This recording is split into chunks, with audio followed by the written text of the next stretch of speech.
නිදහස් සිතුවිලි. Unbound thoughts.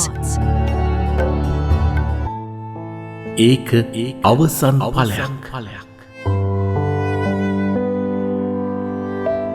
හිත පතුලෙම උපදින පුංචිම පුංචි බලාපොරොත්තුවක් අවසන් ප්‍රතිඵලයක් වෙනුවෙන් මහන්සියක්, උත්සාහයක්, කැපවීමක්, නැතිනම් નિરાයාස බලා සිටීමක්. කොහොම වුණත් ඒක අවසන් ඵලයක්. ඒ අවසන් ඵලය කුමක් සඳහාද? ජයග්‍රහණයක්, කඩයිමක්, ජීවිතයක්, එහෙමත් නැත්නම් හැඟීමක්, සුවයක්, සහනයක්, කෙනෙක්, දෙයක්, වස්තුවක්.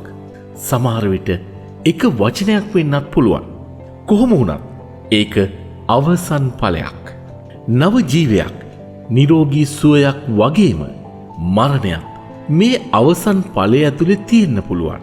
පරපණ නැසීමක්, නැසීමේ බලාපොරොත්තුවක්, ජීවිතයක කෙලවරක් හෝ බලාපොරොත්තුවක්, හොඳට නරකට දෙකටම වෙන්න පුළුවන්. කොහොම වුණත් ඒක අවසන් ඵලයක්.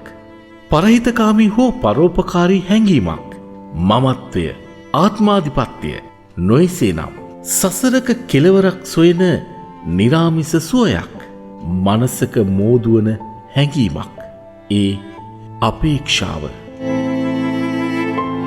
හොඳට නරකට දෙකටම මුල්වන අපේක්ෂාව. කොහොම වුණත් ඒක අවසන් ඵලයක්. නිදහස් සිතුවිලි. Unbound thoughts.